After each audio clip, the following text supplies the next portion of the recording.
Hola mundo, ¿cómo están? Bienvenidos a la sesión número 4 de lo que es el curso o el taller de Fundamento de Inteligencia Artificial con Python. Y bueno, de hecho es la última sesión ya. Vamos a ver los temas de Deep Learning.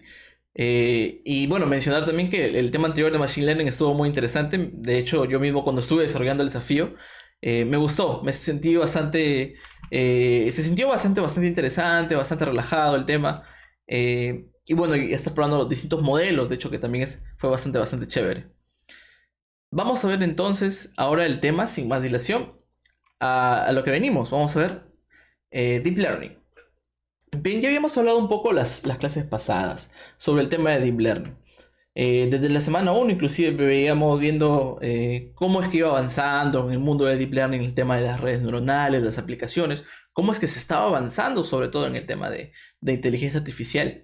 Y es que el Deep Learning es uno de los motores de la inteligencia artificial que está llevándolo tal cual nosotros los vemos hoy en día, ¿no?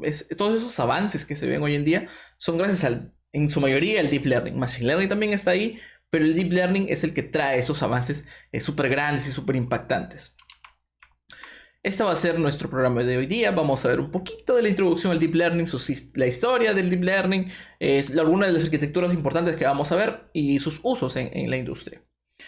En la segunda parte vamos a ver lo que es Computer Vision con Deep Learning. Vamos a ver un poquito de lo que es un tema de imágenes, el tema de filtros, el tema de convoluciones, las capas exactamente.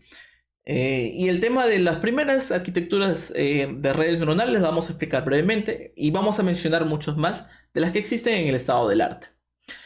En la tercera parte vamos a ver Natural Language Processing con Deep Learning. Vamos a hacer una breve introducción. En el tema de embeddings, RNN, LSTM Transformers también vamos a tocarlo un poco de trasfondo, mejor dicho más superficial, pero vamos a ver justamente una especie de introducción para que nosotros podamos en futuros proyectos poder utilizarlo. Y por último vamos a hacer el desarrollo en código con TensorFlow y Keras. Vamos a estar desarrollando dos proyectitos también ahí. Vamos a ver primero el tema de datos de preprocesamiento, el tema de aumentación que es bastante importante. Vamos a ir al código y vamos a desarrollar dos proyectos que es el de IMDb.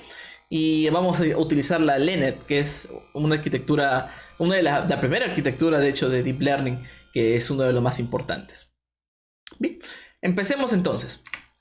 La introducción al Deep Learning. Ya habíamos hablado, como dije, sobre el Deep Learning en las clases pasadas. Vamos a introducirnos un poco a su historia.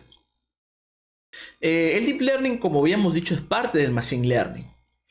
Machine Learning como es una ciencia, parte de la inteligencia artificial, que estudia el aprendizaje de cómo las máquinas podrían aprender, ¿no?, automáticamente sin la necesidad de una intervención humana. Deep Learning es una rama, vamos a decirle, dentro del Machine Learning, el cual utiliza este mismo concepto de aprendizaje automático, pero utilizando redes neuronales. Y aquí una imagen de las redes neuronales, ¿no? Diferentes neuronas conectadas entre sí, los cuales tienen una entrada y, bueno, botan una salida, una función prácticamente. Vamos a ver una breve historia del Deep Learning, ¿no? En 1943, de hecho, aparece el término de Deep Learning. Más que el término de Deep Learning, estoy hablando, es el tema de la neurona artificial. Se plantea la primera neurona artificial y de cómo es que las neuronas funcionan. Son unas unidades que tienen una entrada y según ese estímulo dan una salida, ¿ok? Y necesitan pasar cierto umbral. Más o menos lo que explicábamos en las primeras clases. En 1982 justamente se les dio la capacidad a estas redes neuronales de aprender conceptos no lineales. Porque desde 1943 hasta 1982 es una época bastante grande y se le dio mucho hype, se le dio como que mucha importancia, como que bastante más de lo que podía dar hasta en ese momento al Deep Learning, por lo que tuvo cierta caída. Es ese tiempo llamado el invierno del Deep Learning. En 1982, con justamente las soluciones no lineales, trajeron una nueva primavera, por llamarlo de alguna forma.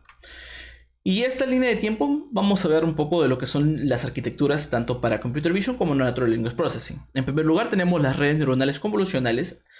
No aparecen en el 2012, aparecen bastante antes. Pero en el 2012 se usa este concepto en una de las competencias de ImageNet, que ya habíamos mencionado antes, con la arquitectura llamada AlexNet.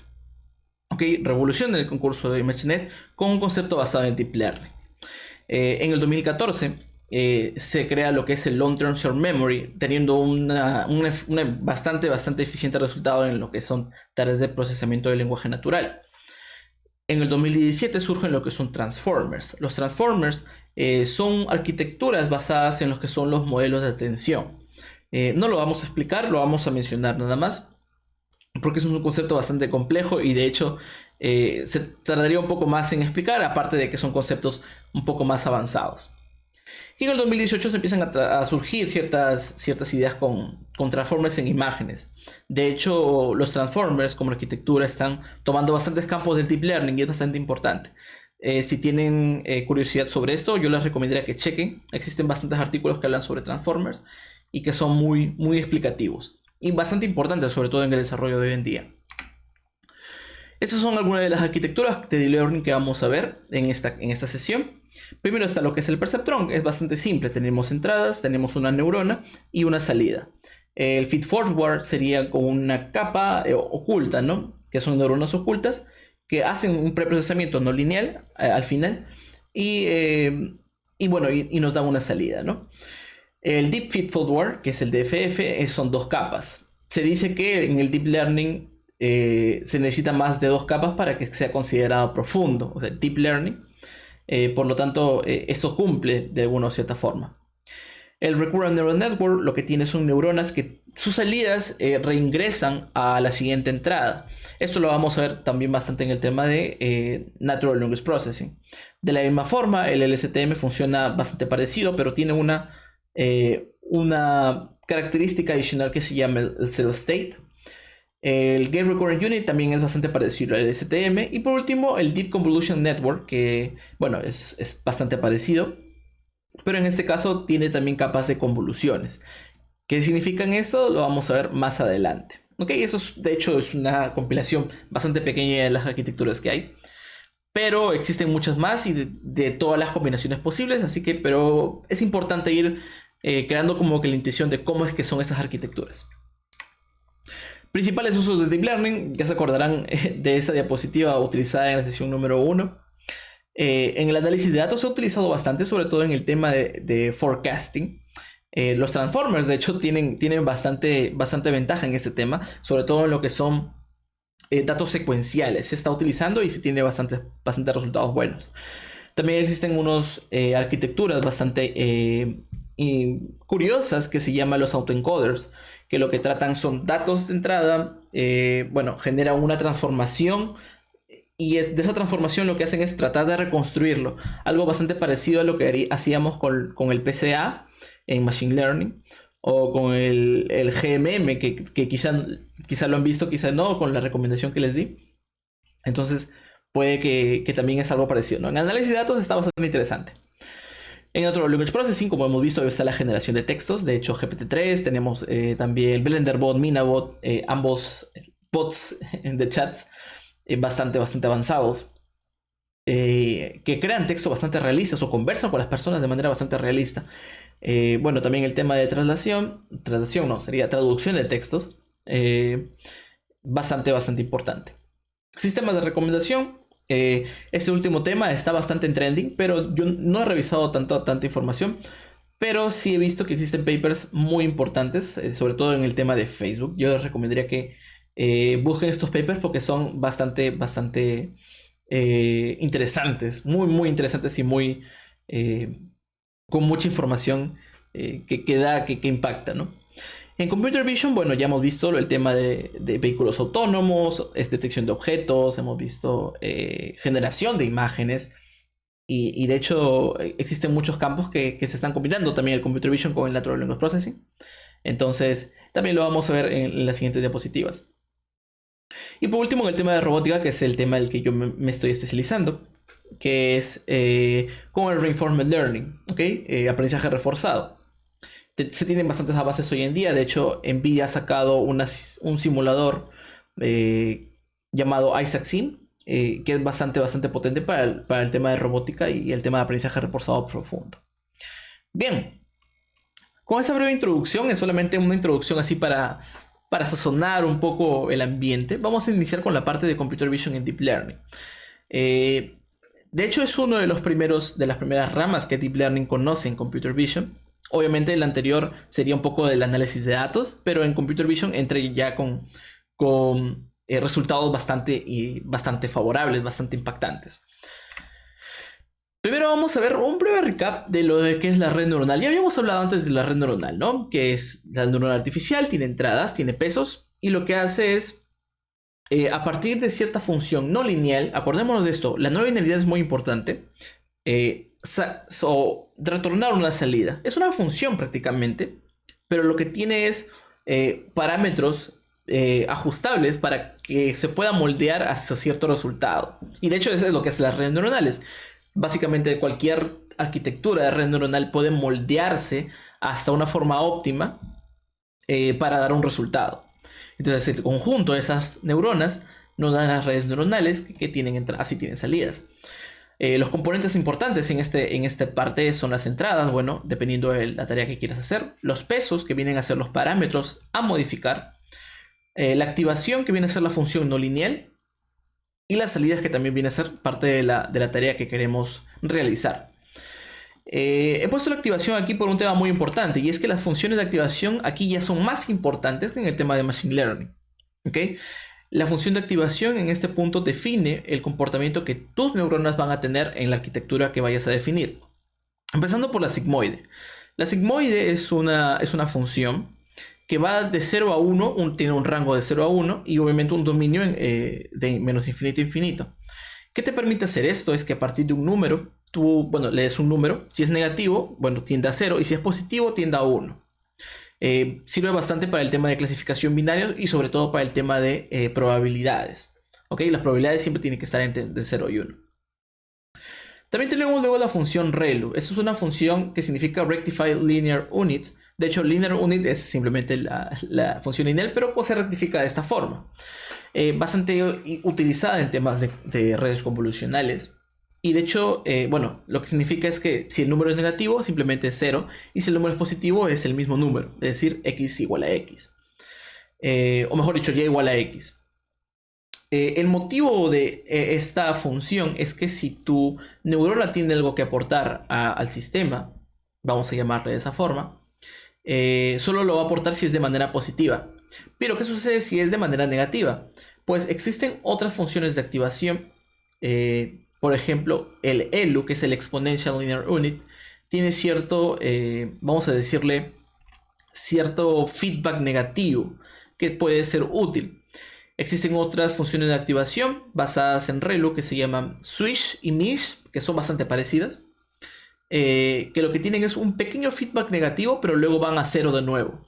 Tienen ciertas utilidades bastante importantes. También luego tenemos la tangente hiperbólica. La tangente hiperbólica es muy parecida a la sigmoide, pero el rango aquí es distinto. El rango es de -1 a 1. Lo que hace la tangente hiperbólica de manera un tanto ideal para preprocesamientos previos a las probabilidades. Tenemos un rango controlado, pero no es estrictamente probabilístico. Puede ser utilizado muchas veces para clasificaciones binarias, pero el sigmoide tiene un comportamiento más de ese tipo. Luego tenemos la función de activación softmax. No es directamente una función de activación, vamos a decirle cartesiana, porque lo que hace aquí es una transformación no lineal, es bien cierto, es una transformación exponencial, que lo que hace es que a las salidas de las neuronas transforma cada una de esas salidas y las convierte en probabilidades con esa transformación exponencial.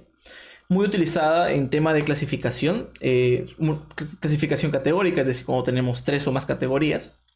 Y de hecho, bastante útil. ¿Ok? Luego tenemos lo que es el aprendizaje de las redes neuronales. Ya habíamos visto un poco de esto, ¿no? El tema de los parámetros y el tema de las capas. Aquí hay que introducir ese término de las capas. Bueno, los parámetros en sí tienen un efecto sobre el error total de la red. Y lo que hace es modificarse mediante el descenso de gradiente. Al final eso es lo que es el aprendizaje. Lo vimos en la sesión número 2. La idea de aquí que quiero que se queden es que todas las redes neuronales están conformadas por capas, ¿ok? Las capa de entrada, capa oculta y capa de salida, ¿no? En este caso, esta capa son llamadas las capas fully connected. O sea, totalmente conectada, que significa que se conecta a todas las entradas, ¿no? Cada neurona se conecta a todas las entradas. También llamada capas densas. Se puede llamar de ambas formas, ¿no? Bien. Tareas de Computer Vision. Lo que habíamos visto también vamos a decirle, un breve recap de la sesión número 1. Tareas de clasificación, tareas de detección y de segmentación. Tenemos tareas de clasificación, en este caso gato, como lo podemos ver. Detección, tenemos a gato, pato y perro, y te dice exactamente dónde está mediante una cajita. Y tareas de segmentación, que ya delimita el área donde se encuentra el objeto. O bueno, en este caso el gato, el pato y el perro. Luego tenemos lo que es generación de imágenes. En este caso la generación de rostros. Una página que de hecho lo vamos a ver antes de entrar al código es This Person Doesn't Exist, que utiliza unas redes generativas adversarias, que vamos a hablar un poco de ellas al final, llamadas StyleGAN 2. Que es, de hecho, es el estado del arte actualmente en generación de imágenes, no solamente para rostros, sino para diferentes tipos de objetos como perros, gatos, paisajes, etcétera, ¿no? Ok, vamos entrando ahora al tema de las imágenes. Las redes neuronales nos aceptan datos numéricos, ¿ok? Y lo que tenemos en este caso son imágenes que tienen, bueno, imágenes digitales que tienen en sí colores, ¿ok? Cada píxel es un color. Los espacios de colores, bueno, tenemos distintos, ¿no? En este caso RGB, que son combinaciones de rojo, verde y azul, como podemos ver aquí. CMYK, que son combinaciones de cian, que es una especie de celeste. Magenta, que es como un rosado púrpura. Yellow. Y K, que es una especie de, vamos a decir, la intensidad de negro. Vamos a decir una escala de gris.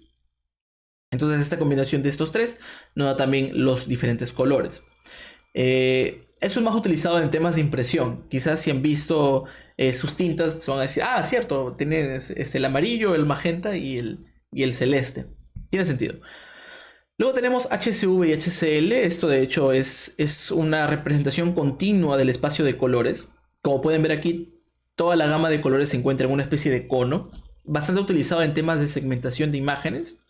De hecho, si es que es utilizado el HCV para detectar objetos rojos, objetos verdes, te acordarás bastante de este tema, ¿no? Por último también tenemos, voy a poner el puntero. Por último también tenemos el lab. Este lab se suele utilizar bastantes veces. Yo no lo he ocupado, me parece que en ocasiones muy contadas. Pero lo que tiene en este caso son tres ejes también. El eje de luminosidad, que viene obviamente del negro hacia el blanco, es una escala de gris. Y los canales A y B, que el canal A en este caso tiene el verde y el rojo, y el canal B tiene el amarillo y el azul. La intensidad de todos esos colores nos da al final el color que nosotros esperamos.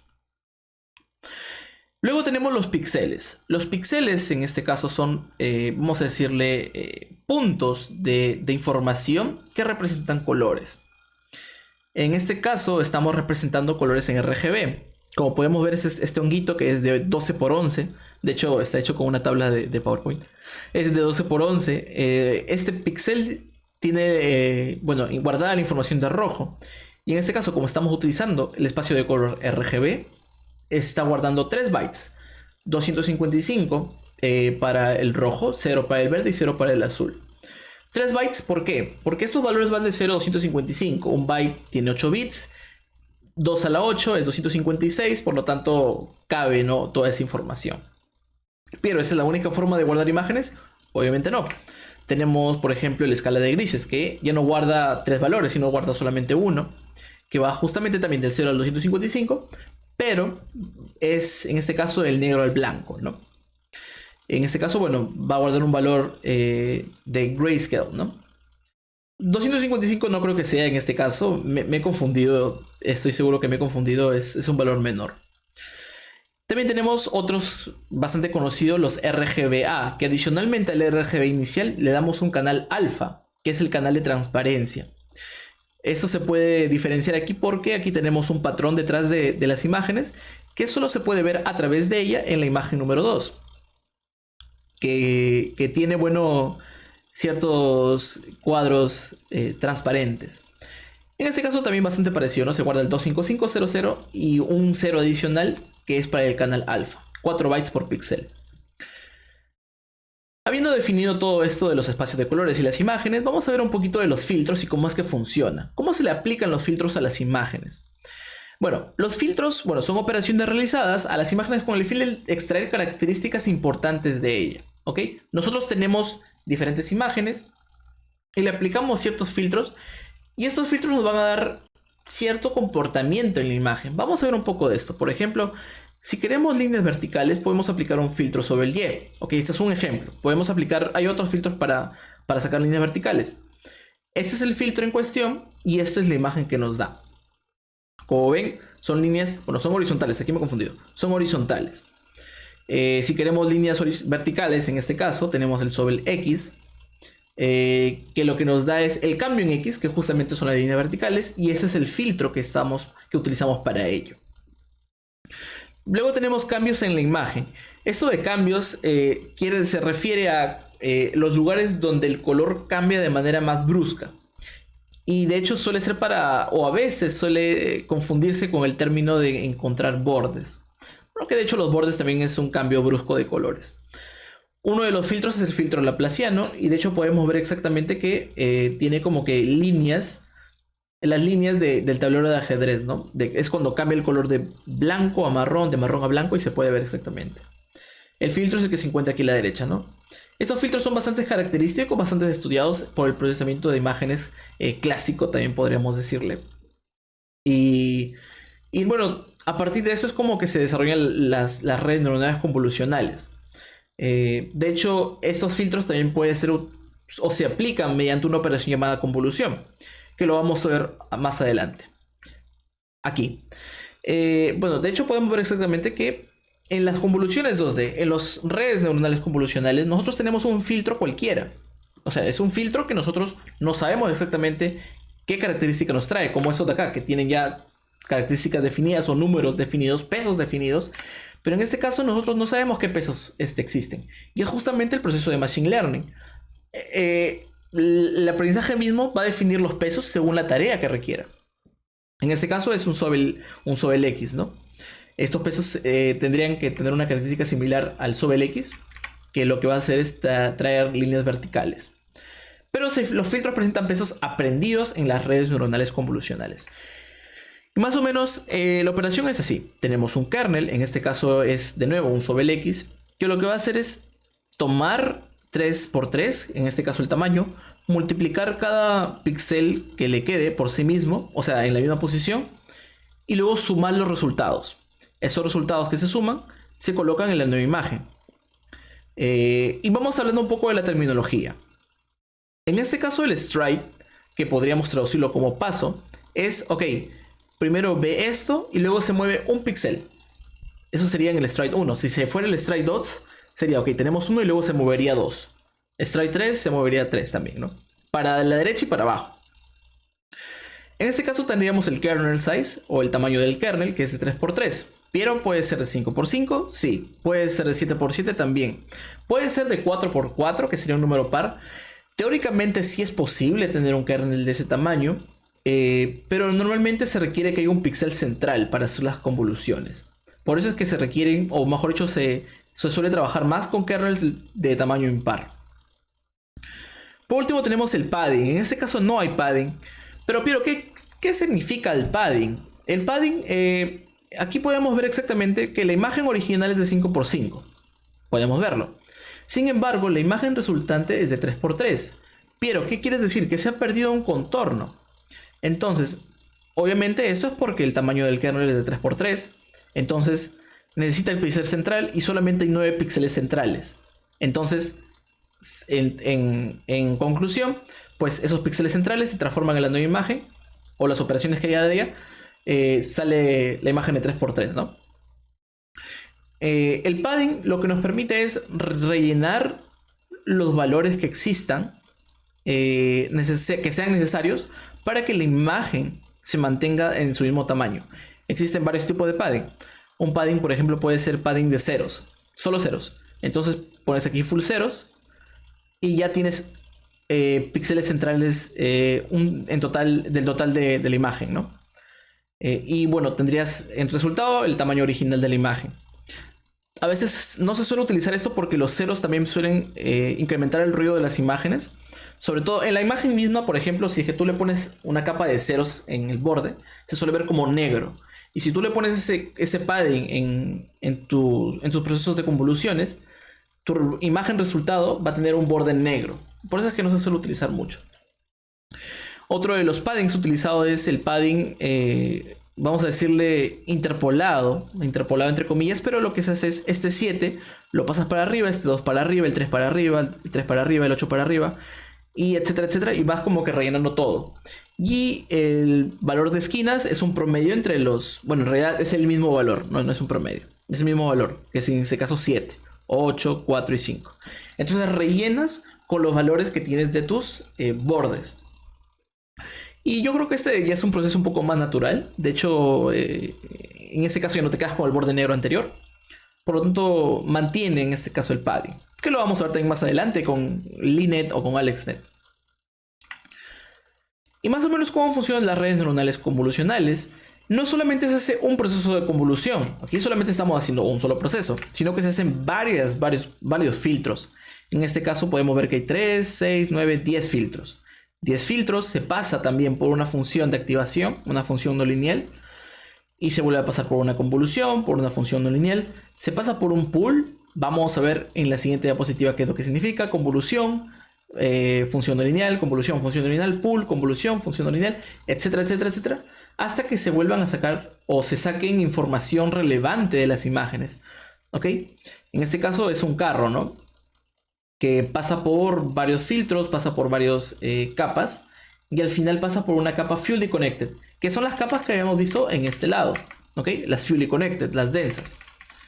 Y bueno, estas capas Fully Connected llegan al final con probabilidades, probablemente con una salida softmax, que lo que nos da son las probabilidades de qué tipo de clase pertenece. Ven esta imagen, bueno, pueden ver la referencia de esta imagen aquí. Bien, el pooling. Pero ¿por qué sirve el pooling? Es decir, yo supongo que con las características extraídas de los filtros ya es suficiente. O sea, vamos a decir que la imagen tú extraes los filtros. Estos filtros son importantes para detectar qué es la imagen o qué es lo que queremos clasificar. Pero, ¿qué significa el pooling? ¿O cuál es su función? El pooling es una operación parecida a la convolución, pero lo que hace es reducir el tamaño de la imagen extrayendo la información necesaria. El max pooling, en este caso, lo que hace es extraer el mayor de un kernel, de una ventana realmente. En este caso esta ventana es de 2×2. Ok, vemos el size de 2×2. Y el stride, que es el paso, también es de 2. De hecho podemos verlo exactamente aquí, que la ventana se mueve. Empieza en esta parte, selecciona el 6 del máximo, se mueve 2 píxeles, selecciona el 3 del máximo, se mueve 2 píxeles para abajo, selecciona el 8 y luego selecciona el 8. Y de esta forma reduce la imagen tomando solamente los valores máximos que son importantes, suelen ser los más importantes en la imagen, que son los que extrae los filtros. De hecho, si recuerdan, valores más grandes suelen ser los valores con mayor blanco, vamos a decirle, mayor valor blanco, ¿no? Entonces, esos son los valores que nosotros realmente queremos extraer. Y es por eso que esos son los que se conservan en el max pooling. Al final eso se puede referir como una especie de reducción del tamaño de la imagen, que es lo que se quiere representar aquí, pero no necesariamente es una reducción tal cual, ¿no? Bien, y vamos a empezar con las arquitecturas ya. Ya hemos visto aquí el max pooling, para qué sirve. Ya hemos visto las convolucionales, ya hemos visto las capas fully connected. Y vamos a empezar por las arquitecturas. El Linet, de hecho, es hecho por uno de los autores más representativos del Deep Learning. No recuerdo exactamente el nombre, pero se apellida Li justamente. No es chino. De hecho, esta arquitectura se propuso en el año 98. Hace bastante tiempo. Que tenía estas características: 28×28×1 en la entrada. Lo que le seguía son 6 filtros de convolucionales de un kernel de 5×5 y padding de 2. Luego se hacía el average pooling. En vez de hacer un max pooling que toma el máximo, tomas el promedio. Luego de nuevo otra capa convolucional con 16 filtros y otro average pooling de 2×2 también. Todo eso lo pasas luego por una capa densa o fully connected de 120 unidades. Luego por 84 unidades y finalmente por 10 unidades, que son tus 10 clases finales. Esta arquitectura se hizo principalmente para reconocer dígitos escritos a mano, de 0 al 9. Por lo tanto, necesitaban 10 clases. Actualmente ese dataset conocido como MNIST, ¿verdad? Y bueno, y se utilizó principalmente lo que sería la activación sigmoide. En el ejemplo de aquí se utiliza ReLU, en este ejemplo se utiliza la activación sigmoide. Luego tenemos AlexNet, que se utilizó en el concurso de ImageNet en el 2012. Y este de acá ya es una arquitectura un poco más grande. De hecho, se puede ver, empezando con la diferencia por el tamaño de entrada, ¿no? Aquí era 28, aquí es 224. Y se utilizan 3 canales, en el anterior era un solo canal. Y empezamos por los filtros, 96 filtros, bastante más filtros que antes. Un kernel size de 11 por 11, buscando comportamientos un poco más grandes. Un strike de 4, bastante como razonable por el tamaño del kernel. Max Pooling, aquí se utilizó Max Pooling con un size de 3x3. Otra vez una capa convolucional de 5x5, en este caso del kernel, 256 filtros y un padding de 2 para justamente compensar el tamaño del kernel. Un max pooling de 3x3, luego se utiliza kernels de 3x3, 384 filtros y 256 filtros.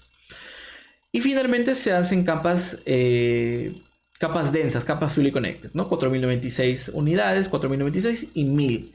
En este caso, el concurso de ImageNet tiene 1000 clases, por lo tanto, la salida tiene que ser de 1000 unidades. Y también, bueno, aquí podemos ver que la principal función no lineal utilizada, función de activación, es el ReLU, que habíamos visto hace pocos minutos. Bien, estos dos realmente vamos a mencionarlos. Existen otras arquitecturas bastante más complejas, vamos a decir, que me demoraría bastante tiempo explicarlas, por eso es que no los toco. Quizá en alguna versión más extensa y un poco más detallada del curso. Pero vamos a ver un poco cómo está el estado de arte hoy en día. Vamos a ver que estado del arte tenemos dos campos, dos áreas separadas. Uno que es el área de académica, el estado del arte en la academia y el estado de arte en la industria. Esto es muy importante y quiero que realmente, si es que ustedes se topan con este tipo de escenarios, tengan en cuenta esto. Existen arquitecturas que en la industria han sido utilizadas para varios tipos de tareas.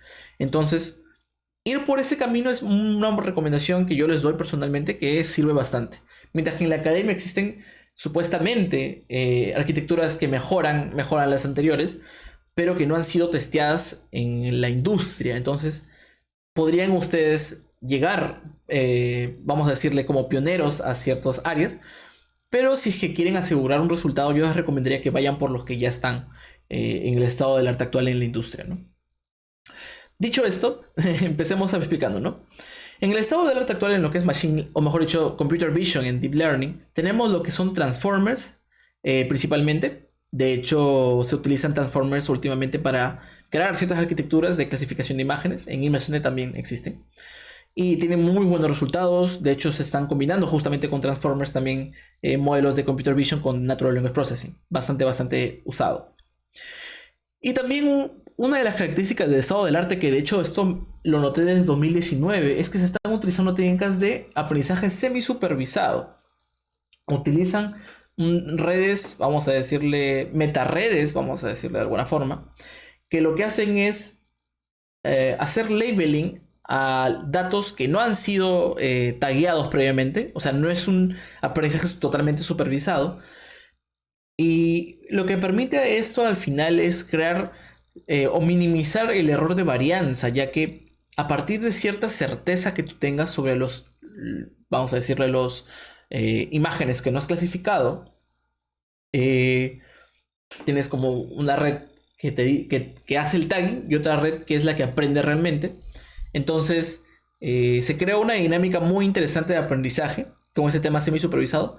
Y eso se ve con los resultados, ¿no? De hecho, EfficientNet, en esta parte de clasificación, EfficientNet tiene vamos a decirle, sucesor que se llama Noisy Student, que estaba justamente basado en esta técnica de aprendizaje semi-supervisado. Muy interesante. EfficientNet, bueno, es una base, de hecho. EfficientNet está ahorita en el top de tanto de la industria como el de la academia, pero no como EfficientNet, sino como arquitecturas derivadas. Muy, muy importante. De hecho, lo podemos ver antes de iniciar con el código. ResNet es una vamos a decir, la arquitecturas por excelencia. ResNet está súper comprobado en la industria, utilizada para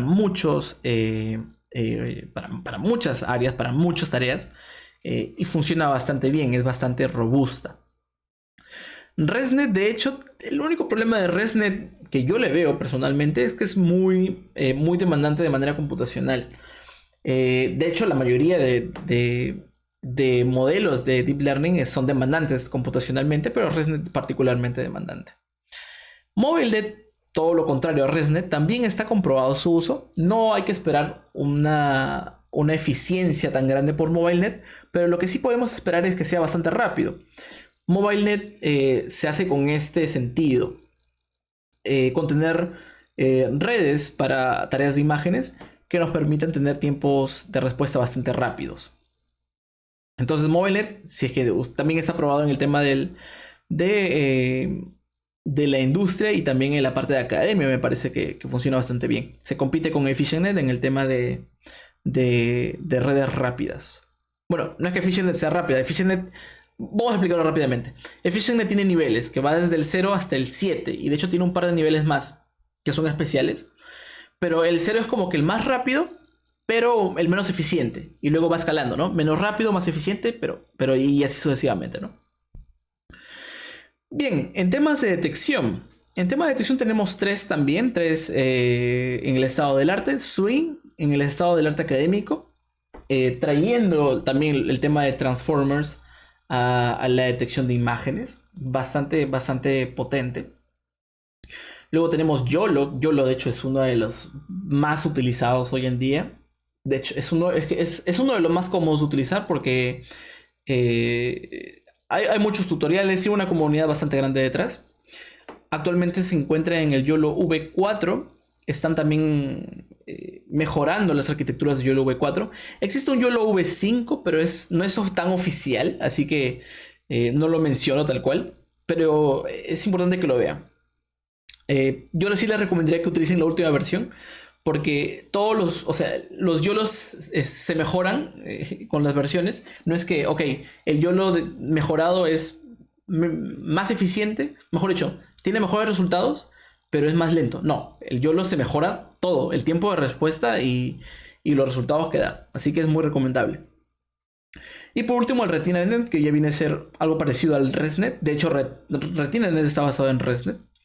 Y es uno del estado del arte en la industria, ¿ok? También está comprobado para múltiples aplicaciones, para múltiples detecciones, tareas de detección. RetinaNet viene bastante bien. Y bien, para generación de imágenes tenemos dos en este caso, el StyleGAN y el BigGAN, ambos tanto del estado del arte académico como el estado del arte industrial. Bueno, en el académico no estoy tan seguro porque esto no lo reviso hace cierto tiempo. De hecho, el StyleGAN 2 he visto que tiene bastantes mejoras y por lo tanto sigue estando en el estado del arte, pero no sé si existe algún otro nuevo adicional. Así que en ese caso sí le dejaría debiendo un dato. De todas maneras, vamos a ver exactamente dónde podemos ver toda esta información para poder comparar los modelos, para ver quiénes están mejor en qué tarea, ¿no? Bien, vamos a ver entonces lo que es el Natural Language Processing con Deep Learning. Aquí vamos a tener bastante teoría, así que vamos a ver a qué nos referimos con todo esto. Primero, el Natural Language Processing, o también en español, procesamiento del lenguaje natural, es el estudio que es fuera del Deep Learning. Eso no tiene nada que ver con aprendizaje automático, pero es el estudio del lenguaje natural, ¿okay? El lenguaje humano, el lenguaje del que hablamos. Y suele tener esta división, que es el Natural Language Understanding, que es el entendimiento del lenguaje natural, es decir, entender el tema del contexto, el tema del significado de las palabras, significado contando como significante, etcétera, etcétera, ¿no? Y por último, el tema del Natural Language Generation, que es a partir de todo ese conocimiento del lenguaje que nosotros tenemos, generar otro lenguaje. Es decir, cómo es que nosotros componemos oraciones. No sé si me dejo entender. Entonces, Por un lado, relacionado ya con el tema de Deep Learning, tenemos las tareas que funcionan. Tenemos la parte de clasificación de textos. No sé por qué está repetido. De hecho, creo que porque por un lado tenemos los textos, vamos a llamarle deportivos, textos sobre películas, vamos a llamarle una clasificación de textos generales. Y por último tenemos la clasificación de entidades. Creo que a eso es lo que se refirió, o traté de referirme en este caso. Que es, por ejemplo, tú tienes un cuerpo del texto y quieres saber de qué se está hablando en ese texto. Por ejemplo, un reportaje sobre Michael Jackson. Un ejemplo random. Entonces, dándole todo ese texto, una red neuronal sería capaz de decirte de qué se está hablando o de quiénes se está hablando, en qué lugares, no sé, en qué lugar o qué lugares se mencionan, etcétera. No, reconocimiento de entidades, vamos a llamarle de alguna forma. Por otro lado tenemos lo que es el Natural Language Generation, y aquí tenemos dos cosas: la generación de textos, y no solamente hablamos de textos planos, sino también generación, por ejemplo, de resúmenes, de chatbots, que son generaciones de textos, y traducción también, de hecho, estaría dentro, pero aquí lo separo porque existen dos arquitecturas, una basada en generación de textos y otra basada en lo que serían sequence to sequence. Y lo menciono ahora, porque no lo voy a mencionar luego, porque esta forma de traducir los textos es una forma bastante versátil. De hecho, lo podrían hacer ustedes con la bibliografía que les muestro al final. Que lo que hacen es tomar los idiomas, mejor dicho, las palabras en un idioma, y codificarlos de tal manera de que ese código que existe sobre las palabras es una especie de código universal. Es decir, tú a ese código lo puedes devolver al mismo lenguaje o pasarlo a otro lenguaje. Entonces no necesitas, vamos a decirlo, no necesitas una arquitectura que sea, ok, de A a B, de lenguaje A a lenguaje B, no necesariamente, sino de lenguaje a código, a un código, a algo codificado, y ya, tal cual. Entonces ese codificado lo puedes llevar al español, al francés, al inglés, porque lo que básicamente se trata de realizar con esta tarea es codificar el lenguaje y llevarlo a ideas, netamente ideas. Es algo bastante complejo, pero probablemente lo expliquemos con el tema de embeddings. Bien, entonces, ¿cómo interpreta una red neuronal el texto? Aquí, por ejemplo, ¿cómo interpreta una red neuronal este poema, no? Si son palabras al final, ¿cómo es que las palabras... O sea, en las imágenes no teníamos este problema. Las imágenes eran números de 0 a 255, pero los textos son textos. Entonces podríamos preguntarnos, pero el carácter tiene un ASCII, ¿podríamos pasarlo a ASCII? Sí, pero acuérdate que los textos no son solamente letras. Los textos también tienen un contexto, tienen un significado, y eso tiene que ir representado de alguna forma en las redes neuronales. De hecho, en los Transformers, esta información que le digo está muy bien representada. Me encantaría explicar realmente el tema de los Transformers, pero me tardaría probablemente más de lo que me demoraría en 2 sesiones juntas. Así que solamente voy a explicar ese tipo de detalles. Vamos a ver un poco entonces cómo se transforma el lenguaje natural a números, vamos a llamarlo. Primero hablamos de tokenización y one-hot encoding. ¿Okay? ¿En qué se encarga la tokenización? La tokenización se encarga de llevar todo el texto a ideas, vamos a decirle, unidades de textos. Unidades, vamos a llamarle, por ejemplo, artículos, sustantivos, e inclusive a raíces de palabras. Vamos a ver un poco cómo funciona. En el ejemplo tenemos el gato se sienta sobre el tapete. Un ejemplo de tokenización bastante simple sería simplemente separar las palabras, ¿no? El gato se sienta sobre el tapete. Todo eso separado en una lista. En la tokenización se suele poner a veces el inicio y el fin de las oraciones. Eso dependiendo del tipo de tarea que vas a utilizar. Y normalmente se tiene asociado a esto a un vocabulario, ¿ok? Eso lo pongo aquí.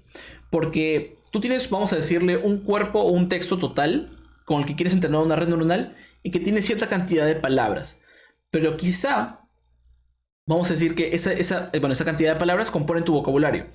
Pero cuando tú quieres probar esa misma red con palabras que no tiene tu vocabulario principal, entonces se tiene lo que son las palabras desconocidas. Entonces ya no puedes utilizar esto. Por ejemplo, Ejemplo rápido. ¿Qué pasa si en tu vocabulario no está tapete? Entonces tienes que cambiar ese token, no por la palabra tapete, porque no lo tienes, sino por un token llamado desconocido, por ejemplo, ¿no? Entre corchetes o entre signos mayor o menor, desconocido, que se suele utilizar así. Stop words. El tema de stop words también suele ser bastante utilizado y es parte de quitar las palabras que no suman al contexto. Por ejemplo, él. Entonces, si nosotros quitamos la palabra él, en este caso, podemos poner gato se sienta sobre tapete. Sigue manteniendo su contexto, ¿no? Sin embargo, le hemos quitado dos palabras, que es él aquí y él acá. Entonces, existen palabras conocidas como stop words que nosotros podemos quitar. Normalmente son los artículos como el, la, los, las, algunas, vamos a llamarle conjunciones, preposiciones, ¿no? Que suelen utilizarse y que no asuman al contexto de lo que se quiere decir. Luego tenemos lo que es stemming nummerization, que lo que se hace con esto es llevar las palabras a su raíz. Un ejemplo rápido. De corriendo, su palabra raíz es correr, por ejemplo, ¿no? De corres, también correr. De correrá, correr. Por ejemplo, panadería, pan, por ejemplo, ¿no? Entonces, el stemming y el lemmatization son dos cosas distintas. Definitivamente sus funciones son totalmente distintas, pero lo que hacen es una función muy parecida, que es llevar la palabra a la palabra raíz. Les recomendaría que si están interesados en ese tema, que de hecho sé que algunos sí, revisen la diferencia entre estos dos, porque suele ser muy, muy útil. Bien. Luego sigue lo que es el one-hot encoding. ¿Ok? El one-hot encoding lo que hace es, ok, nosotros tenemos un vocabulario, que en este caso es el gato se sienta sobre el tapete. Eso es todo nuestro vocabulario. Y lo que hacemos es pasar esto a vectores. Vectores de one hot, es decir, que tiene un 1 y los demás son ceros. 1, 0, 0, 0, 0, 0, 1, 0, 0, 0, etc. ¿No? Y aquí tenemos lo que es nuestro vector de one hot encoding. La pregunta es, ¿dónde queda el significado? Ok, tenemos el gato se sienta sobre el tapete, pero esos son solamente las palabras que no tienen ningún significado. ¿Dónde queda ese significado? Y para eso utilizamos el concepto llamado embeddings. Este es el ejemplo más utilizado, pero también el que mejor se explica, que es el de rey, reina, hombre, mujer. Mira, como pueden ver, los embeddings lo que hacen es transformar estos vectores de one-hot encoding a vectores que tengan un sentido, que tengan un significado. Por ejemplo, podemos ver que la distancia que hay entre hombre y rey es la misma distancia que hay entre mujer y reina, ¿ok? Lo cual tiene sentido. Vamos a decirle, las palabras ya tienen un significado en ese punto. Y la misma distancia que hay entre rey y reina es la misma distancia que hay entre hombre y mujer, por ejemplo, ¿no? Esta distancia por sí sola significa, ok, un cambio, no sé, de sexo, y esa de acá significa un cambio de realeza, por decirlo de alguna forma. Pero las palabras en sí ya tienen ubicaciones donde tienen un significado. Entonces, los embeddings sirven para eso. ¿Y cómo se hace esta operación? Hay dos formas de hacer esta operación. Primero, por transformaciones de palabras preestablecidas. Existen algunos laboratorios que ya tienen embeddings aprendidos para cierto grupo de palabras que tú puedes ocupar para hacer las transformaciones. Otra forma es dejar, como siempre, las redes neuronales que hagan lo suyo y que aprendan por sí solos la transformación. Y de hecho aquí hay un embeddings con N3, es decir, que es el espacio vectorial que estamos transformando, que es de 3 dimensiones. Esto de acá empieza con 7 dimensiones y al final termina con 3 dimensiones. Es una transformación con pesos aprendidos. Hay que acordarnos siempre que las transformaciones geométricas, nosotros, hacer un ejemplo rápido, ¿no? Nosotros giramos 90 grados en un sentido, 45 grados, pero son valores fijos. Entonces los embeddings van a aprender esos valores fijos para hacer esas transformaciones. No es tan simple como transformar un 3D, porque los embeddings pueden llegar a 500 dimensiones, 800 dimensiones, pero el principio es el mismo. Ok, una vez explicado esto, vamos a hablar un poco de lo que son las RNN o Recurrent Neural Networks. Estas redes neuronales recurrentes lo que hacen es, ok, tenemos la entrada inicial Y esta salida en la entrada inicial vuelve a la misma red, pero con una entrada distinta. Entonces sale la salida, o no, mejor dicho, entrada se procesa y la salida vuelve y viene con la nueva entrada. Nueva salida, la nueva entrada. La nueva salida, la nueva entrada. Y exactamente es como funciona. Y se representa más o menos de esta forma. Tenemos en un principio un valor H0, que vamos a llamarlo un peso. Este peso entra a este H1, que es bueno, a este bloque, se combina con el X1 y nos da el H1, que sería la nueva salida. Esta nueva salida entra a la siguiente neurona con la siguiente entrada y así sucesivamente. El mismo principio, y esto funciona justamente para lo que son entradas secuenciales, ¿verdad? Tenemos el X1, X2, etcétera, etcétera. Entonces el X1 va a afectar al X2, el X2 al X3, y etcétera, etcétera, etcétera. Ahora, podemos identificar dos problemas con este approach, con este enfoque. Número uno, que el X1 afecta a los siguientes, pero los siguientes no afectan al X1. Y tú te puedes preguntar, pero en un principio nosotros no sabemos cuál es el futuro. ¿Por qué usaríamos el futuro para predecir el pasado? Porque en los textos a veces suele ser importante. Como por ejemplo la idea de que, o un caso, por ejemplo, de que estás hablando sobre algo y no tiene sentido hasta que digas cierta palabra o cierta frase. Suele pasar a veces, es un caso que suele suceder. Entonces eso puede ser una cosa muy importante. Otro de los problemas es que el X1 afecta directamente al X2, afecta de manera indirecta al X3, pero cada vez que se van aumentando, o mejor dicho, añadiendo entradas, el X1 tiene menos influencia sobre los demás. Entonces existe un problema de memoria, vamos a llamarle, los cuales tienen estas redes neuronales recurrentes. Y para eso existen dos redes muy importantes, que se llama el LSTM y el GRU, que directamente tratan de solucionar estos problemas. Y en el caso del LSTM tienen algo llamado Settle State. De hecho en el GRU tienen algo bastante parecido. Voy a explicar el LSTM. Tienen algo llamado Settle State, que no solamente es este H, sino que tienen un valor adicional, que lo que hace es retener la información de cada operación hecha, es decir, desde el H0, el H1 y el H2. Retiene la información importante para los siguientes entradas. Y es así como es que se soluciona el tema de la memoria. Ahora, para el tema contrario, lo que se hace es utilizar lo que son redes bidireccionales. Esto no lo menciono aquí, pero es bastante parecido a ocupar esta misma red con estas mismas entradas en el sentido contrario. Y las salidas se suelen concatenar o a veces se suelen sacar una media, dependiendo del tipo de arquitectura que estés utilizando. LSTM y GRU, hay que quedarnos con esto. Bien, por otro lado también tenemos operaciones de convoluciones 1D. ¿Ok? ¿Por qué son 1D? En este caso, las anteriores teníamos convoluciones 2D, que agarrábamos un kernel y pum, pum, pum, pasábamos varios, ¿no? En este caso es 1D porque tenemos, si bien es cierto, tenemos en este caso una matriz, porque es una matriz, de hecho, tenemos valores de fila como de columnas, pero lo que se hace es tomarlo, todo esto como un vector. Y cuando nosotros tomamos esto como vectores, nosotros hacemos la convolución agrupando las filas como una sola unidad y multiplicándolos por los pesos. Entonces tenemos un kernel size, tenemos un stride y el mismo tema. También vemos que aquí se ha perdido información, pero transformamos estos valores de las palabras a datos que nos pueden ser útiles, ¿ok? Y este proceso de convoluciones 1D se suele relacionar con el proceso de N-gram, que si se acuerdan un poco, esto W1, W2, W3, primero se multiplica con el 1, 2, 3, se saca el H1, luego con el 2, 3, 4, el H2, el 3, 4, 5 y el H3, ¿no? Así es como funciona. Y se funciona con N-gram porque en este caso V1 representa una palabra, V2 otra palabra y V3 otra palabra. En este caso sería un trigram, vamos a llamarlo de una forma.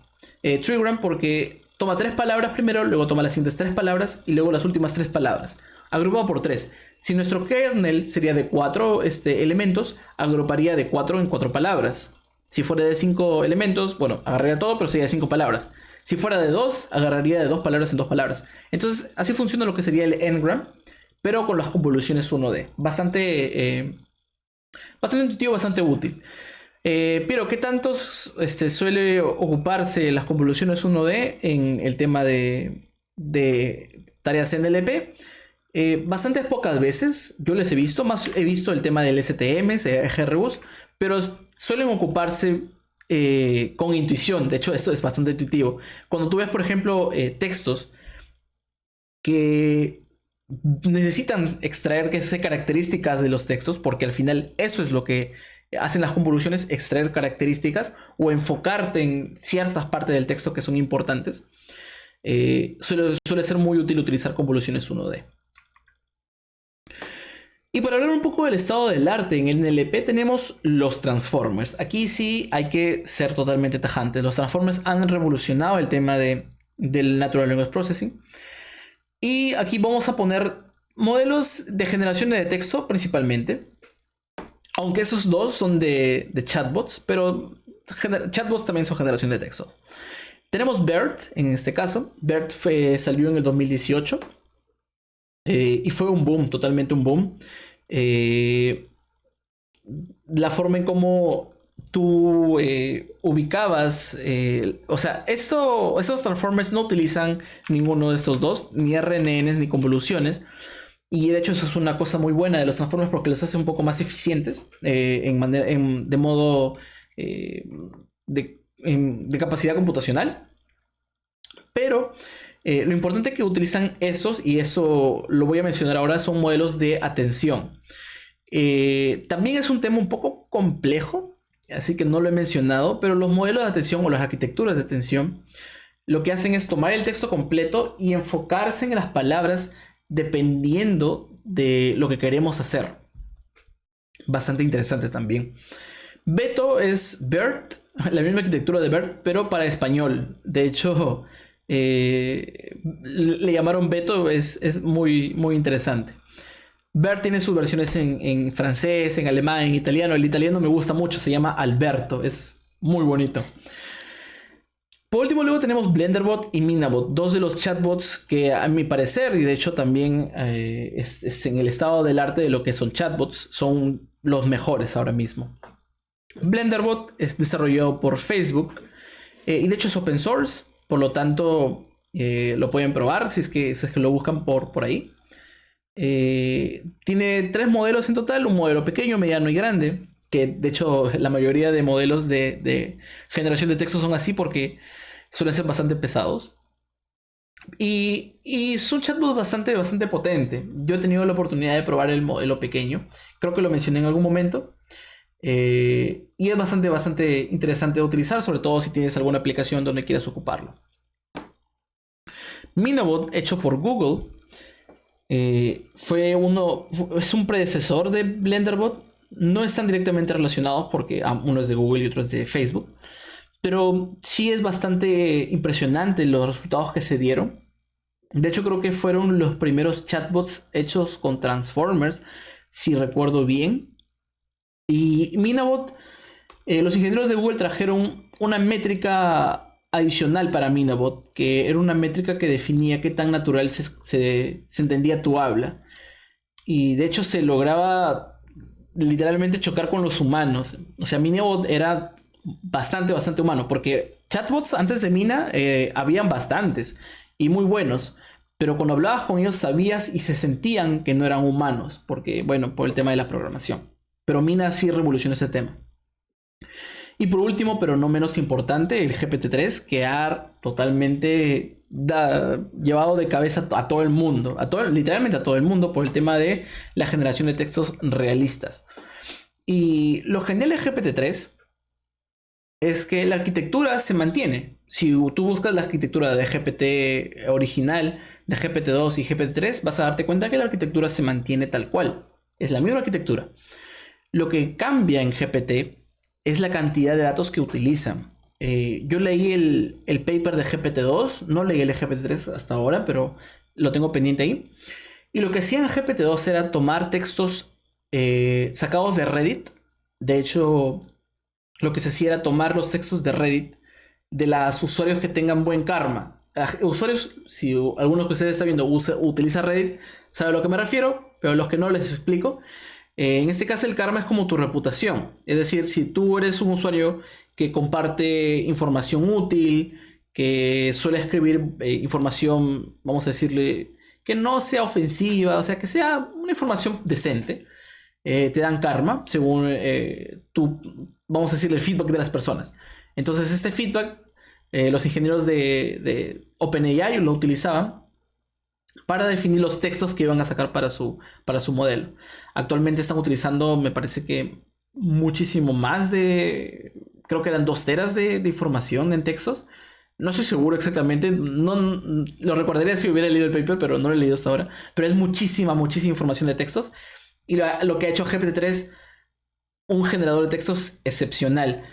Y no solamente por el hecho de generar textos, sino porque dependiendo del texto de entrada que tú le des, GPT-3 puede hacer cosas muy interesantes. Por ejemplo, si tú le das el texto entrada como una forma de conversación, fácilmente GPT-3 se puede convertir en un chatbot. Si tú le das a GPT-3 el inicio de un código HTML, GPT-3 empieza a programar en HTML. Si le das un texto en inglés y le pones traducción a español, 2 puntos, GPT-3 te genera la traducción a español. Si tú le pones también de nuevo un texto súper grande y le pones resumen 2 puntos, el GPT-3 se genera ese resumen. Es como que ha aprendido a hacer muchas cosas solamente con la generación de textos. Y esa es una de las cosas más curiosas de GPT-3. Muy interesante. La sonrisa que tengo aquí es porque literalmente es muy interesante. Les recomiendo que vayan a ver GPT-3. Si ustedes, por ejemplo, quieren utilizarlo para algún proyecto, les recomiendo encarecidamente que postulen a usar GPT-3, porque es muy importante. Así no lo vayan a utilizar, porque es muy, muy, muy placentera la idea de interactuar con este modelo de inteligencia artificial. Bien, ya habiendo visto todo el tema de redes neuronales convolucionales, tanto para imágenes como para textos, redes neuronales recurrentes, hablemos visto max pooling, activaciones, arquitecturas. Vamos a ver cómo se desarrolla en TensorFlow, porque esta parte es teórica. Vamos a ir a la parte práctica y a la parte del código. Pero antes de eso vamos a ver un poquito de teoría sobre los datos, el preprocesamiento, el tema de diseño de arquitecturas y el entrenamiento e implementación. Ya vamos a verlo en el código. Muy importante para TensorFlow. He querido poner esta diapositiva porque las redes neuronales, como dije, son computacionalmente bastante demandantes. Entonces, si es que tú no tienes una GPU de NVIDIA, en este caso se menciona aquí, tu desarrollo va a ser muy tedioso porque el tiempo de entrenamiento va a ser muy grande, inclusive para las redes muy, muy pequeñas. Entonces, es posible. Puedes poner pip install TensorFlow con CPU y te va a funcionar.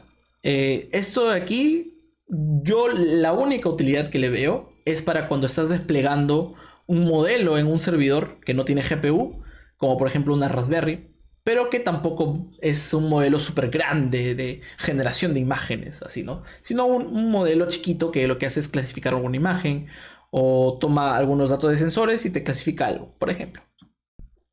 Parece ser un único caso. Con GPU ya veo otra cosa. Si tienes una GPU en tu laptop, lo puedes instalar con pip install TensorFlow, instalas el CUDA Toolkit, instalas el compilador de C++ para el CUDA Toolkit porque está hecho en C++, configuras tu computadora y ya. Este proceso es un poco engorroso para las personas que lo instalan por primera vez. Voy a tratar de poner un manual de instalación y suele ser bastante útil. Si no tienes GPU, tranquilo. Para esto viene Google Colab. Google Colab, si tiene un entorno con GPU, de hecho, si pones en las opciones de arriba, pones entorno y cambiar entorno o algo parecido, puedes seleccionar entre ninguno, que es solamente la CPU, GPU o TPU. Ahora, pero ¿en qué se diferencian GPU y TPU? GPU son las tarjetas gráficas de toda la vida y TPU es un hardware desarrollado por Google directamente para trabajar con tensores, que es con lo que trabaja TensorFlow. Mi recomendación es utilicen la GPU. La GPU está hecha por NVIDIA, que si bien es cierto, Google puede ser muy capo en esos temas de desarrollo de software, en el tema de hardware puede que se quede un poco detrás comparado a NVIDIA, obviamente. Entonces yo les recomendaría que utilicen las GPUs. Eso sí hay que tener en cuenta que tienen límites, y estos límites sí suelen ser un poco permisivos, o mejor dicho, poco permisivos. Por ejemplo, la RAM tiene 12 gigabytes aproximadamente, porque creo que es un poquito más. En este caso de memoria, vamos a decirle disco duro, ROM, se tiene 70 gigabytes, un poco menos. Las máquinas virtuales donde se alojan estos notebooks tienen 12 horas de vida máxima, es decir, máximo tienes 12 horas. Si es que en esos 12 horas no guardaste lo que hiciste, se pierde absolutamente todo. Así que hay que tener mucho cuidado. Y ahora, si durante esas 12 horas 90 minutos permanece inactivo, igual también te corta. Siempre tienes que estar o entrenando algo o corriendo algún programa, etcétera, etcétera, ¿no? No solamente codeando, porque es codear, o creo que también te identifica el codeo, no estoy seguro. Pero hay que tener bastante cuidado. Me ha pasado ambas cosas, así que yo les recomiendo de que guarden sus archivos. Creo que hay una forma de vincularlo con Drive, existen tutoriales. Por eso es que no tiene que preocuparse mucho por ese tema. Bien, empezamos con el tema de la explicación de los datos. Las imágenes, bueno, en el tema vamos a hablar en este caso netamente del aprendizaje supervisado. ¿Por qué no hablamos del aprendizaje no supervisado? Porque el aprendizaje no supervisado son pocos temas, o sea, temas muy, muy puntuales. Más se utiliza en tema de clasificación, detección y segmentación, e inclusive otros tipos de tareas, como generación de imágenes. Y no vamos a centrar en esos temas. Para el tema de clasificación existen ciertos estándares que se tienen que seguir para tener los datos, que es en una carpeta tener subcarpetas y dentro de esas subcarpetas tener las imágenes de cada clase. Pero ¿es la única forma de tener para clasificación? No. También puedes tener el dataset completo con imágenes tal cual y un CSV que te diga exactamente a qué clase pertenece cada imagen. En este caso es para clasificación también, pero también sirve para detección. Pero la detección es un poco más complicado porque tienes que darle ya una tabla con el valor XY, bueno, X1, Y1, X2, Y2 o XY, WH, que sería alto y ancho, de la caja que estás tratando de detectar. Pero existen otros formatos que son más recomendables. Yo les recomiendo el PascalVoc porque es un formato legible. Que en este caso tienes el dataset que viene a ser tus imágenes y un archivo XML o varios archivos XML PascalVoc en formato PascalVoc, que lo que haces tienes el nombre de tu archivo, el tamaño de la imagen, características de la imagen que son RGB, y tiene los objetos que vienen a ser la clase del objeto, la posición del objeto, inclusive si es segmentación es los puntos que rodean al objeto. Eso es bastante importante. TF Records es un formato utilizado netamente por TensorFlow, bastante bien diseñado. Yo lo he utilizado en bastantes oportunidades y está bien diseñado por el tema de la codificación. TensorFlow se comunica muy bien con estos archivos, sobre todo en el tema de entrenamiento, porque cuando tú entrenas no puedes sobrecargar tu RAM con todos los datos. Eso es un hecho. Entonces TF Records o el formato de TF Records está optimizado para que ese flujo de datos, o mejor dicho, ese flujo de datos y los datos mismos funcione bastante bien con TensorFlow. Y por último también puedes utilizar XML o JSON para guardar tu información, no solamente CSVs, ¿no? Bien, en el tema de preprocesamiento, existen, casos de preprocesamiento para imágenes donde se hacen dos operaciones muy utilizadas, que son el resize y el rescale. El resize es tomar la imagen y pasarla a una imagen distinta. Eso es uno de los temas bastante simples. Y el rescale viene a ser tomar esas imágenes que están entre 0 a 255 y pasarlos a un dominio normalizado, que puede ser de 0 a 1, que en este caso es 1 entre 255, o pasarlos a un dominio, por ejemplo, del menos 1 a 1, que es, por ejemplo, lo mismo, ¿no? 0 entre 255 por 2 menos 1, algo así. Otro tema, por ejemplo, en Natural Language Processing viene a ser el padding. El padding es un preprocesamiento que lo que hace es tú tienes diferentes oraciones, pero no todas las oraciones tienen el mismo tamaño. Una oración puede ser 4 palabras, otra puede ser 7. Entonces necesitas que todas las oraciones sean del mismo tamaño porque tu red requiere una entrada de un tamaño determinado. Por lo tanto, el padding te permite hacer ese tipo de cosas. toma, por ejemplo, tu oración de 4 y lo extiende a 7. Le agrega simplemente valores nulos a los otros 3, pero los extiende. Es un preprocesamiento. O los que tiene, por ejemplo, 10, les corta 3 y de nuevo con 7. Entonces todos luego van a tener 7 unidades. Eso es el padding. Y los pre-embeddings es más o menos lo que hablábamos hace poco, que es tomar los vectores que tú tienes de tus palabras y pasarlo a un dominio, vectorial, de alguna forma llamarlo, preentrenado, donde las palabras mantengan su significado mediante las coordenadas de las dimensiones. Son preprocesamientos de lenguaje bastante utilizados. Hay una cosa más importante, que es el tema de la aumentación.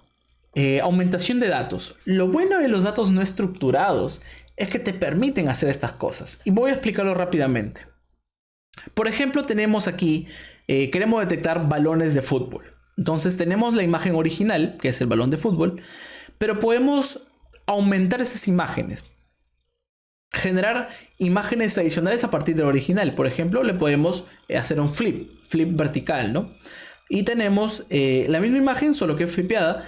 Y de hecho, la red neuronal va a interpretar esta imagen como algo totalmente distinto.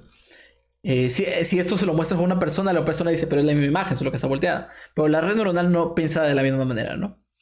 De igual manera, aquí podemos darnos el lujo de hacer un flip horizontal, porque estamos tratando de identificar balones. Hay algunos objetos o imágenes que no puedes hacer ese tipo de flips. Por ejemplo, las letras. Si tú quieres detectar una R, no es lo mismo una R de esta forma que de esta forma, porque es totalmente volteada. Entonces hay que tener en cuenta esto. Peor todavía si lo volteas de cabeza, ¿no? Hay que tener en cuenta eso de ahí. El giro de las imágenes también puede ser útil en muchos casos. Un giro aleatorio es muy útil en muchos casos. El añadido de ruido es algo que sí he visto que funciona y funciona muy bien. Sobre todo en ámbitos en donde tú sabes que puede haber ruido. Por ejemplo, en algunas cámaras, si es que lo ubicas en cámaras de seguridad, puede que existan algunos problemas de red. Y normalmente cuando existen problemas de red en cámaras, lo que se hace es una compresión JPG. Y la compresión JPG suele darte la información un tanto reducida. Esta información reducida tú puedes simularlo mediante aumentación de imágenes y tienes como resultado una imagen nueva para tu modelo. Puedes inclusive darle sal y pimienta, que son los más rápidos, ruido gaussiano si también quisieras. Inclusive también puedes hacer lo último, que es cambiarle el brillo. No solamente el brillo, también el contraste, la saturación. Puedes inclusive cambiar la temperatura. Y ojo que eso es muy importante por si tienes cámaras que quieres o lo que quieres hacer procesamiento que estén ubicadas al exterior. Pero normalmente el exterior se ve, en muchos casos, una cámara en el exterior se ve influenciada por diferentes orígenes o fuentes de luz, que puede ser luz solar, que ya le aumenta temperatura a la imagen, o luz artificial, que pueden ser luces como el fuego que tengo aquí arriba que me está alumbrando. Entonces eso es muy importante a tener. Una pregunta que se las voy a dejar, que es una respuesta muy simple, pero se las voy a dejar, es ¿cómo se podría aumentar datos para tareas de Natural Language Processing? Es una pregunta muy válida, pero la respuesta es muy simple, pero se lo voy a dejar ahí para que lo piensen. Ahora sí vamos a codear, vamos a ver el LINET. La pregunta es, ¿pero por qué LINET? Por cuestiones de tiempo nada más. Y vamos a ver el IMDb en el tema de Natural Language Processing, así que vamos a ver cómo nos va. Ok, eso no es. Ok, aquí estamos. Bien, esta es la sesión número 4. Vamos a empezar por el principio, obviamente. Y tenemos aquí el Natural Language Processing. Vamos a empezar por el IMDb. Y este es un ejemplo bastante inspirado en el keras.io. Visiten la página de keras.io y van a ver algo bastante parecido. Yo he cambiado algunas cosas que creo importantes. Bien, primero importamos las librerías de TensorFlow con TF, keras con keras. Eso es como una especie de estándar. A mí me gusta importar keras de esta forma. Por TensorFlow, tensorflow.keras as tfk. Me gusta hacer eso. No es lo convencional. Por eso es que si yo comparto mi código con algunas personas, suelo cambiarlo a esto. Pero dependiendo de gustos. ponemos algunos, vamos a llamarle hiperparámetros. En este caso, max features vienen a ser el número de palabras de nuestro vocabulario. Y max length viene a ser el tamaño máximo de nuestras oraciones. Que en este caso, el dataset de IMDb son reviews de películas. Entonces nosotros vamos a clasificar si esas reviews son positivas o negativas. Entonces cargamos esto de aquí. No lo voy a correr porque el tema de entrenamiento dura. Entonces esto de acá lo acabo de correr justo antes de grabar esto. Así que vamos a ver todo esto de aquí. Y bien, tenemos un xtrain, un ytrain, un xval y un yval. El xtrain lo vamos a poner el path sequences, que lo que hace es hacer ese procesamiento que nosotros habíamos mencionado hace poco, que es tomar las oraciones y darles un tamaño determinado, un tamaño fijo. Entonces transformamos tanto el X como el de entrenamiento como el X de validación, ¿okay? Ambos que son muy importantes. Y en teoría ya tendríamos nuestro dataset ya preprocesado. Entonces tendríamos que definir nuestro modelo. Keras tiene un objeto una clase llamada sequential, que es muy útil porque normalmente los modelos suelen ser secuenciales, es decir, tienes una capa sobre otra, ¿no? Tenemos primero una capa de entrada, que en este caso le ponemos none, porque le vamos a dar simplemente un batch de datos. Y de datos tipo int32. Vamos a dar una capa de embedding, que lo que hacemos es, ok, aquí tenemos,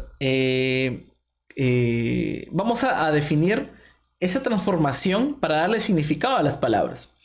Y le pasamos dos parámetros. Embeddings lo que trae son dos parámetros. Primero, las dimensiones de entrada. Como recordarán, tenemos un total de 20.000 datos en nuestro vocabulario. Por lo tanto, necesitamos darle 20.000 dimensiones de entrada, que serían lo de hot encoding, ¿no? Y 128 de salida, que es que todas las palabras al final van a tener un vector de 128 dimensiones. Luego le ponemos un LSTM de 64 unidades. Y aquí ponemos un valor importante que es return sequences. Lo que hace es conectar cada salida parcial con la siguiente entrada del siguiente LSTM. Porque claro, Piero, tú en un primer momento tienes un LSTM que se conecta con las entradas, pero se transforma la salida, ¿cierto? Entonces, ¿cuál es la siguiente entrada del LSTM? Por eso es que se hace eso, ¿no? Se retorna las secuencias. Entonces, tenemos el LSTM, que es algo secuencial, y esas salidas se conectan con el siguiente LSTM, con el siguiente LSTM, y ya sale la última salida. Esa última salida pasa a una capa densa con una activación sigmoide que va a ser de 0 a 1, que nos va a decir 0 si es que es mala la review, o 1 si es positivo. Y model.summary, que es el modelo que hemos hecho, nos va a dar un breve resumen de nuestra red y los parámetros a entrenar. Y ojo, y aquí nos damos cuenta de por qué es tan computacionalmente demandante. El embedding ya de por sí tiene 2.56 millones de parámetros. Eso es un montón. El STM tiene bastante menos, 49.000 y 33.000. Y por último, la capa densa tiene 65 parámetros. Un ejercicio rápido. ¿Por qué son 65? Porque el LSTM anterior tiene 64. Entonces son 64 datos en un vector que pasa a una salida. Pero son 64 porque hay 65. Normalmente las capas densas y en sí la mayoría de capas tienen un valor que se llama el bias. No confundir con el bias que vimos anteriormente de error de aprendizaje.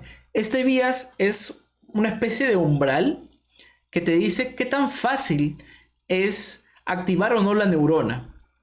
Entonces, si el bias es muy bajo, significa que es muy fácil activar la neurona. Y si el bias es muy alto, significa que es un poco más difícil activar la neurona. En temas de sigmoide eso funciona bastante bien, porque así es más difícil que llegue a 1. Y en temas de ReLU, por ejemplo, esto también funciona bien, porque así es más difícil, si es que es más grande el bias, obviamente, de que tu resultado dé un valor de retroalimentación, vamos a llamarle, o sea, un y igual a x. Bien, para darle un optimizador y una función de pérdida, que esto ya habíamos hablado anteriormente, se utiliza el model.compile. En este caso utilizamos el optimizador Adam y utilizamos la función de pérdida binary cross entropy. Y le ponemos una métrica que se puede poner con este parámetro metrics, que es el accuracy. A mí me gusta también utilizar algo muy interesante, que lo voy a mencionar aquí un poco, que es por ejemplo utilizar los parámetros, literalmente los parámetros con nombre, ¿no? Optimizer le pongo keras.optimizers, que tiene keras, y aquí puedo instanciar ciertos objetos, por ejemplo de Adam, ¿no? Entonces ya no le pongo directamente como un texto, ¿no? Porque a veces necesito modificar el learning rate, que ya hemos hablado un poco cómo significa esto. Adam tiene algunos otros parámetros, que es el beta 1 y el beta 2, los más importantes. El epsilon y el AMC grad no suelen ser utilizados, sobre todo el AMC grad, porque el Adam tiene un comportamiento definido. Pero esos tres sí son los más tuneados en este tema. Entonces a mí me gusta poner así, ¿no? Y luego le pongo LR, 1e a la menos 3, que sería 10 a la menos 3. O 1e a la menos 5, o 1e a la menos 7 u 8, si es que quiero hacer un fine tuning. De repente hablamos del fine tuning y el transfer learning en la clase, en la asesoría del sábado. Y bueno, no solamente el optimizer, sino también está el loss. Así, ponemos keras.losses, y aquí podemos ver que hay un binary cross entropy. También existen binary cross entropy como una clase, entonces podemos instanciarlo y queda bastante bien. Se puede personalizar los hiperparámetros, y yo recomiendo esto en vez de utilizar los textos. Funcionan los textos siempre y cuando sepas exactamente qué es lo que hacen, pero yo recomiendo de la otra forma. Igual con las métricas también hay keras.metrics, así que pueden utilizar eso. Y bien, esto cuando se entrena solo se entrena por 2 épocas, y de hecho podemos ver exactamente que tenemos una accuracy de 0.86. Y de hecho cuando esto se prueba podemos ver exactamente de que, voy a ponerlo aquí, tenemos por ejemplo, a ver, ¿qué pasó? Ah, ya, está... Ok. Tenía que ponerlo desde aquí. Ok, aquí. Ah, espérate. Ah, ya, lo que sucede es que el modelo ya está con el otro modelo, con el de aquí. Ok, entonces me dejarían que me crean nada más. Entonces, si nosotros ponemos en este caso las sentencias, luego lo que hacemos es pasarlos a los tokens que ya teníamos, y por último hacerle el procesamiento que le hicimos arriba. Hacemos la predicción con ya la sentencia preprocesada y nos va a dar un resultado. En este caso tendría que darnos un resultado mayor a 0.5, que sería 1. Y en este caso, it was an awful movie. Hacemos el procesamiento y nos da 0.41, que es menor a 0.5. Y que es en este caso una mala reseña. Pero 0.41 significa que el programa no está tan seguro de que sea una baja. Sí, y existe un problema entonces de varianza. Hay que tener en cuenta eso. Bien. Por último tenemos lo que es el Computer Vision Linet y AlexNet. En este caso tenemos, por ejemplo, igual importamos librerías. En este caso trabajamos con el FashionMNIST por un motivo muy importante, y es que el FashionMNIST se adapta bastante bien a la arquitectura. Y miren lo que estamos haciendo acá, dividir entre 255, y estamos directamente normalizando los datos. Le añadimos una dimensión porque los datos normalmente empiezan con 28 por 28, pero TensorFlow requiere de que sea de esta forma, ¿no? Alto, ancho y canales. Si los canales es un canal, como en este caso, igual tiene que ser explícitamente 1. Es por eso que necesitamos añadirle una dimensión adicional al final. Bien, aquí hay una imagen para que se recuerde cómo era esta arquitectura, y la implementamos en este punto. Le ponemos la entrada, le ponemos la convolución con 6 filtros, 5x5, padding igual, activación sigmoide, max pooling, etcétera, etcétera. Y hacemos todo tal cual nos dice, y al final le ponemos una activación de softmax para que nos dé una probabilidad de cada uno. Y vamos a ver el resumen. 107.000 parámetros es bastante poco comparado inclusive a esto de acá, que son 2 millones, 2.6 millones. Y una cosa que sí quiero que se den cuenta es que la mayoría de parámetros se encuentran en las capas densas, que son las capas que al final aprenden, porque esto lo que hacen son extraer características. Hacemos literalmente lo mismo, ponemos Adam, aquí cambiamos la función de pérdida o la función de costo, y le ponemos sparse categorical cross entropy. ¿Pero por qué sucede eso? Porque nosotros tenemos en este caso un y-test. El y-test es 9, un valor de clasificación, 2 otro, 1 otro.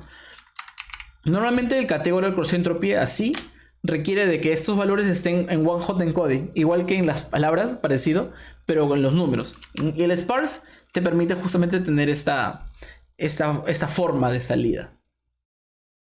Bien, le ponemos la métrica de accuracy, le ponemos 10 épocas y el final aquí es como entrena, ¿no? Con un valor de accuracy final de 0.88. Bastante bueno. Bueno, esos son los labels, exactamente. Y aquí hacemos una predicción con un pequeño trozo del dato de testeo, ¿no? Y más o menos nos da esto de aquí. 3.3, correcto. 6.6, correcto. 7.7, correcto. 6.2, incorrecto. Y aquí es muy importante, porque primero estamos imprimiendo la predicción y luego lo que realmente es. Vamos a ver qué es lo que significa. ¿Dónde estaba? Aquí. Ok, la predicción es 6, pero aquí realmente es 2. Vamos a ver qué significa. La predicción es 6. Dice que es sheared, pero realmente es un pullover. ¿Tiene sentido que se confunda? Sí, puede ser. Hasta yo me confundo a veces. A veces le digo esto de acá camisa y realmente no es una camisa, ¿no? Pero, etcétera, ¿no? Entonces tiene cierto sentido que se confunda. Aquí hay otro. 7,9. La predicción fue 7 y realmente es 9. 7 es un sneaker, pero realmente es un ankle boot. Tiene sentido, ambos son de pies, ¿verdad? Entonces más o menos como que se puede explicar por qué es que se equivoca. Los demás son correctos. Bien.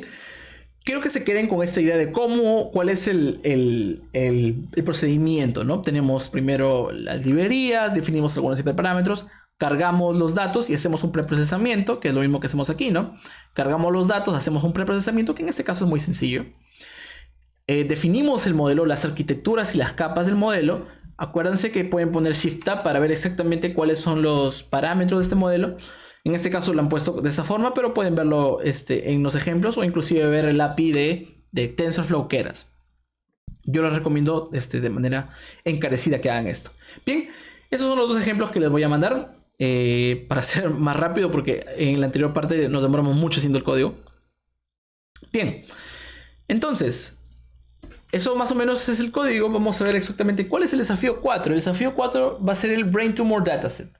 En este caso también va a ser parte de Kaggle, pero lo que vamos a ver es un dataset de tumores. Y aquí lo tenemos de hecho, de tumores en el cerebro. Es un dataset, no es tanto para jugar, o sea, no es un toy dataset en este caso, sino que es un dataset ya un poco más elaborado. Por lo mismo es un poco más complicado, pero es para justamente clasificación de imágenes.